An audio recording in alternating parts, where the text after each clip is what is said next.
खुलुमबाय बेयो बड'लेण्ड इंखं टेलिभिजन दिनै 9 जुन 2021 बुधबार खालि सानसेनि बरादखौ नोंथांमोननि खाथियाव लाबोदों आं सदानन्द दैमारिया।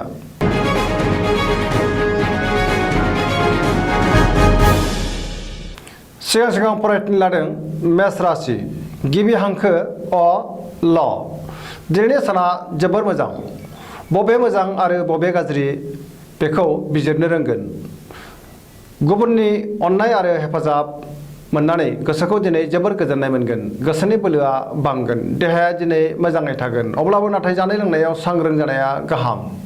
मोननो गोनां धोनखौ दिनै मोननो हागोन। रांखावरियाव जोबोर मोजां होनजायो। बेफार फालांगियाव जोबोर मोजां मुलाम्फा मोननो हागोन। मावनो लानाय खामानिखौ थि समावनो आरो गोरलैयैनो मावफुंनो हागोन आरो हानानै गोसोखौ बांसिन गोजोननाय मोनगोन। न'खराव अनलायनाय फैगोन। समाजाव मान मोनगोन। बयनिबो गोसोखौ दिनै जै खालामनो हागोन। सेंग्रा सिख्लाफोरा गोसोनि साननायखौ फोरमायलायनो हागोन आरो गोसोआ दिनै जोबोर रमान्टिक जागोन। फरायसाफ्रा फरायनायाव गोसो दुंखांगोन आरो मोजां फिथाइ मोननोबो हागोन। गोसोनि साननायफ्रा जाफुंजोबगोन। सरासनस्रायै दिनै साना जोबोर मोजां आरो मोजाङैनो बारग'लांगोन।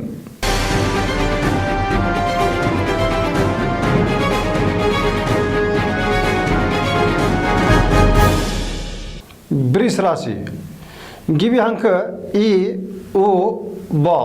दिनैनि साना बारा मोजां नङा। गोबां जेंनाजों मोगा मोगि जानांगोन। गुबुननि थाखाय खस्थ' मोननांगोन। गोसोखौ जोबोर गुलाय गुजाय मोनगोन। सोरनिबा सायाव गोबां रागा जोंफ्लांगोन। गोसोखौ हमथानाया गाहाम। मानिबा जाहोनाव खुद्रिगोन। मावनो लानाय खामानिखौ थि समाव मावफुंनो गोब्राब जागोन। रांखावरियाव मोजां नाथाय खरसायाबो बांगोन। बेफार फालांगियावबो मोजां मुलाम्फा मोननो हागोन। न'खराव बिसि फिसायनि गेजेराव अनलायनाय फैगोन। न'खराव बिसि फिसायनि गेजेराव अनलायनाय फैगोन। बिदा फंबायनि हेफाजाब मोनगोन। बिमा बिफानि अननाय आरो बोरखौ मोननो हागोन। नाथाय सोरबा खाथिनि लोगोजों एना एनि जानो हागौ। देहाया दिनै मोजाङै थागोन। जायखि खामानि मावा मानो माबा नङा माबा मोनसे हेंथा नुजाथिगोन। सोरबा लोगोनिफ्राय गाज्रि खौरां मोनगोन।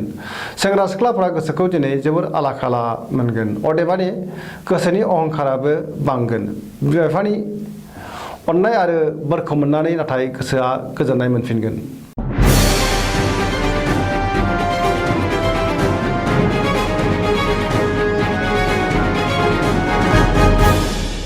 मिथुन राशि गिबि हांखो ख स। दिनैनि साना बारा मोजां नङा। गोसोआ दिनै जोबोर गिलुं गिलुं जागोन। गोसोखौ जोबोर उसुखुथु मोनगोन। मावनो लानाय खामानिखौ मावफुंनायाव गोबां हेंथा नुजाथिगोन।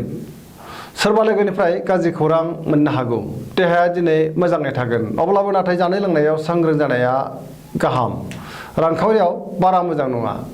नाङा फाङा खरसाया बांगोन। मोननो गोनांखौ दिनै मोननो गोब्राब जागोन। बेफार फालांगियाव मोजां नङा होनजायो। गोबां खहा जानांनो हागौ। न'खराव अनलायनाय फैगोन। गोसोनि बोलोआ लोरबां जागोन। बिदा फंबायजों मोजां सोमोन्दो थागोन। बिमा बिफानि अननाय आरो बोरखौ मोननो हागोन। गोसोनि साननायफोरा देबार नांगोन। लाइमोनफोरा जोबोर आला खाला जागोन। फरायसाफ्रा फरायनायाव गोसो दुंखांगोन आरो मोजां फिथाइ मोननोबो हागोन।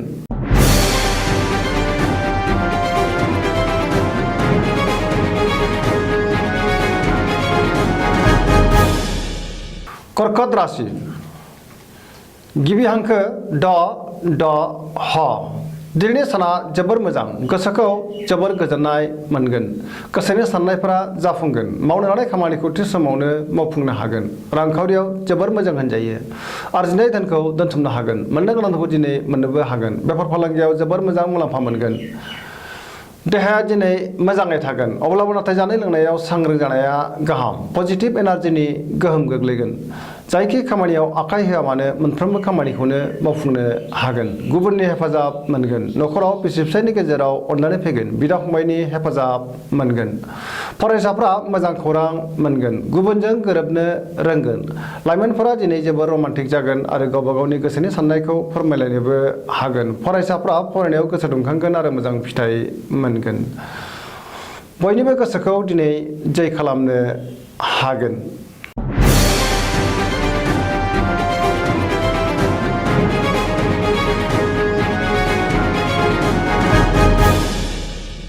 सिंह राशि गिबि हांखो म ट दिनैनि साना जोबोर मोजां बयजोंबो मोजां सोमोन्दो लाखिनो रोंगोन सोरबा गोजाम लोगोजों बहाबा लोगो मोनलायगोन गोसोखौ दिनै जोबोर गोजोननाय मोनगोन गोसोनि साननायफोरा जाफुंगोन जेरावबो देरहासार जागोन गोसोनि साननायखौ गुबुननो फोरमायनोबो हागोन मावनो लानाय खामानिखौ थि समावनो मावफुंनो हागोन रांखावरियाव जोबोर मोजां होनजायो मोननो गोनांखौ दिनै मोननो हागोन बेफार फालांगियाव जोबोर मोजां मुलाम्फा मोनगोन न'खराव अनलायनाय फैगोन गोसोनि बोलोआ बांगोन गोबां धोन आरजिनो हागोन आरो गोबां खामानि मावनो गोसो दुंखांगोन गोसोनि साननायफोरा जेब्लायबो जाफुंगोन आरो मोननो लुबैनायखौ हास्थायनायखौ मोननोबो हागोन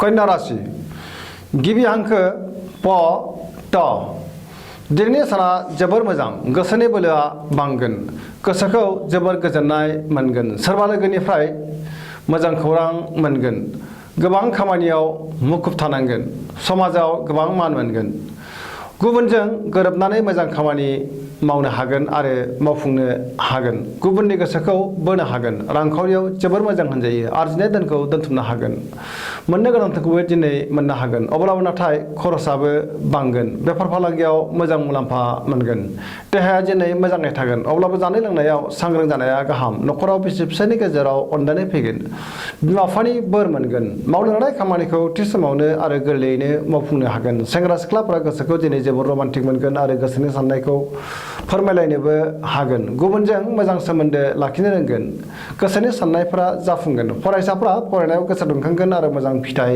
मोननो हागोन धोरोमारि बिथिङावबो गोसो दुंखांगोन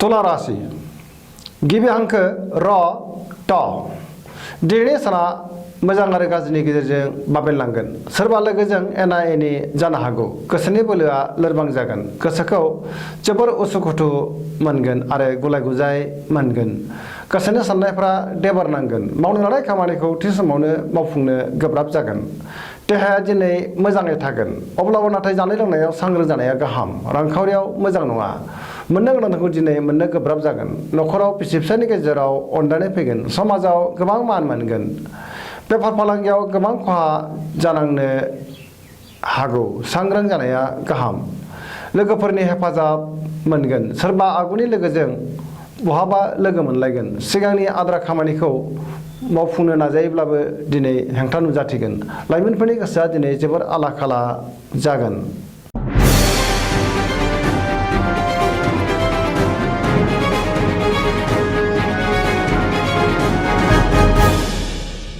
वृश्चिक राशि गिबि हांखो न स दिनैनि साना बारा मोजां नङा गोसोआव गोजोननाय गैयै जागोन गोसोनि साननायफोरा देबारनांगोन लुबैनायफ्रा आद्रा जागोन समाजाव गोबां मान मोनगोन गोसोखौ दिनै जोबोर गुलाय गुजाय मोनगोन सोरबा लोगोनि हेफाजाब लानांगोन मावनो लानाय खामानिखौ थि समावनो आरो गोरलैयैनो मावफुंनो गोब्राब जागोन गोसोनि साननाया देबारनांगोन न'खराव अनलायनाय फैगोन रांखावरियाव मोजांद्राय नङा बेफार फालांगियाव अदेबानि मोजां देहाया दिनै मोजाङै थागोन अब्लाबो नाथाय जानाय लोंनायाव सांग्रां जानाया गाहाम गुबुनजों रायखोमा जानो हागौ सांग्रां जानाया गाहाम लोगोफोरनि हेफाजाब लानांगोन लाइमोनफोरनि गोसोआ दिनै रमान्टिक जागोन बिमा बिफानि अननाय आरो बोरखौ मोननो हागोन फरायसाफ्रा फरायनायाव गोसो दुंखांगोन आरो मोजां फिथाइ मोनगोन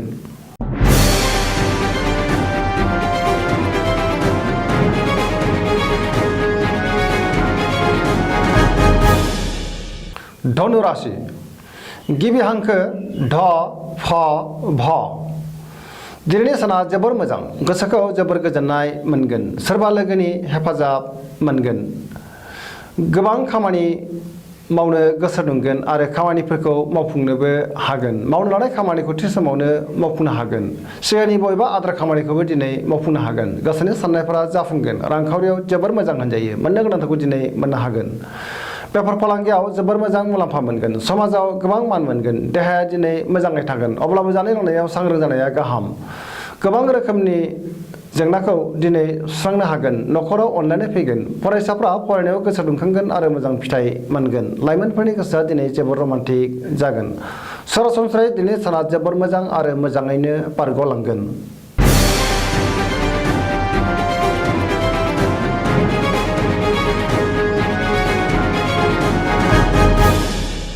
मकर राशि गिबि हांखो ख ज। दिनैनि साना जोबोर मोजां, गोसोखौ जोबोर गोजोननाय मोनगोन, देहाया दिनै मोजाङै थागोन। अब्लाबो नाथाय जानाय लोंनायाव सांग्रां जानाया गाहाम। रांखावरियाव जोबोर मोजां होनजायो, गोबां धोन आरजिनो हागोन, मोननो गोनां धोनखौबो दिनै मोननो हागोन। बेफार फालांगियाव जोबोर मोजां मुलाम्फा मोनगोन, न'खराव अनलायनाय फैगोन, गोसोनि बोलोआ बांगोन, समाजाव दिनै गोबां मान मोनगोन, सोरबा लोगोनिफ्राय मोजां खौरां फैनो हागौ, गुबुननि गोसोखौ बोनो हागोन, पजिटिभ एनार्जिनि गोहोम गोग्लैगोन, लाइमोनफोरनि गोसोआ दिनै जोबोर रमान्टिक जागोन, फरायसाफ्रा फरायनायाव गोसो दुंखांगोन, धोरोमारि बिथिङावबो गोसो दुंखांगोन।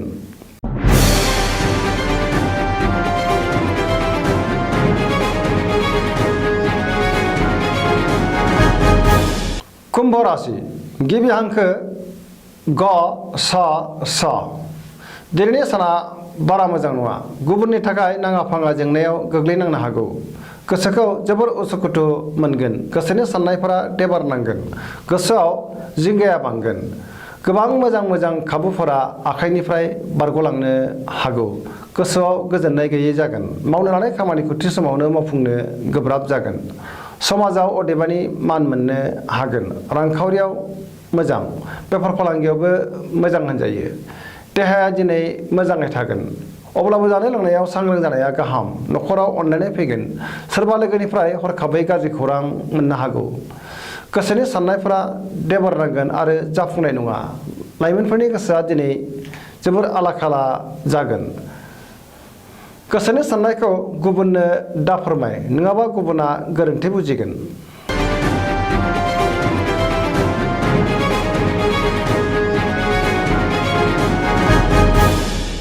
मीन राशि गिबि हांखो ड स।